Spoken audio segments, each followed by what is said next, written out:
یمن کی مشکلات میں اضافہ، برطانوی کا لیزر ہتھیار تیار اور غزہ میں آسٹریلوی فوج۔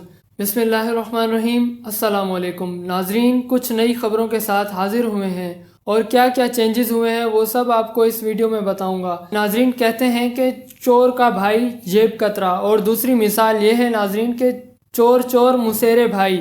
یہی حال تمام یورپین ملکوں کا ہے۔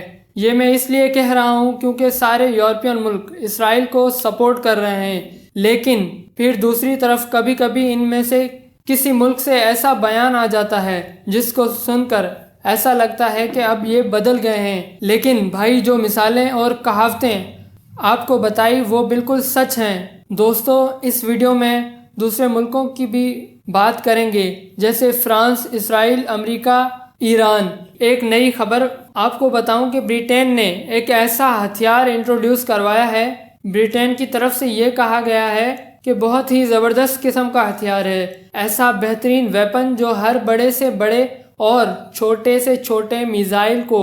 اس کے علاوہ آپ کو آگاہ کروں کہ سکہ، 1 روپے کا سکہ ہوتا ہے، کتنا چھوٹا ہوتا ہے، اسے بھی اس لیزر سے نشانہ بنایا جا سکتا ہے۔ اس کا نام ہے ڈریگن فائر لیزر، اور یہ 1 کلومیٹر تک حملہ کر سکتا ہے اور کسی بھی ویپن یا میزائل کو روک سکتا ہے اور تباہ کر سکتا ہے۔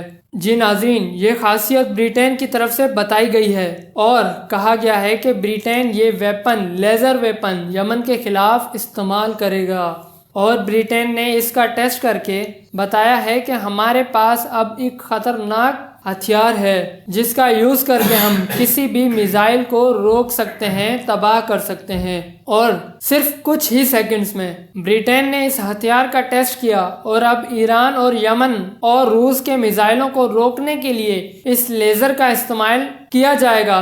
ویپنز کو انٹروڈیوس کروایا جا رہا ہے، لیکن اتنا نہیں ہو رہا کہ اسرائیل کو کہہ دیں کہ خاموشی سے بیٹھ جاؤ، پھر یمن بھی خاموش ہو جائے گا۔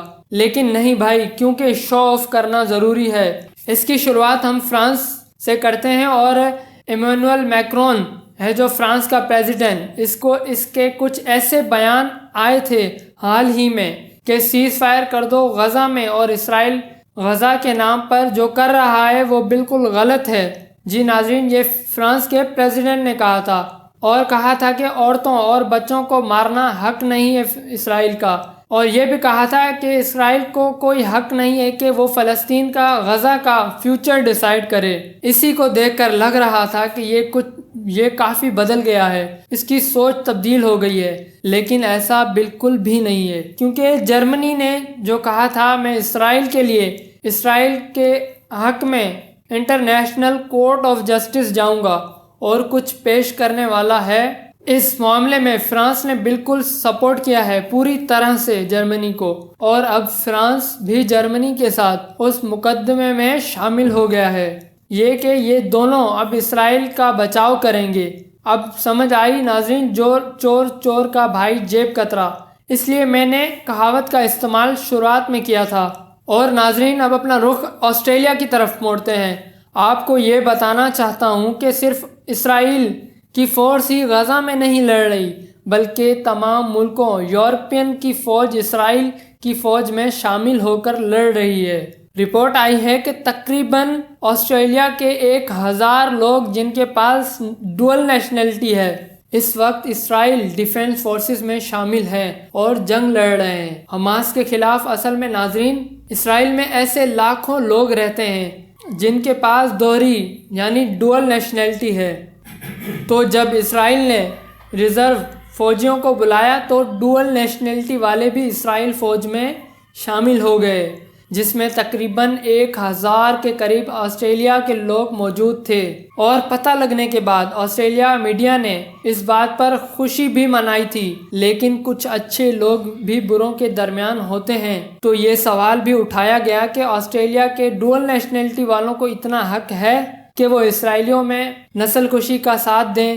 اور دوسرا سوال یہ بن رہا ہے کہ ان لوگوں کے واپس آنے پر ان کے لیے آسٹریلیا میں کیا سزا ہے اور کیا قانون ہے۔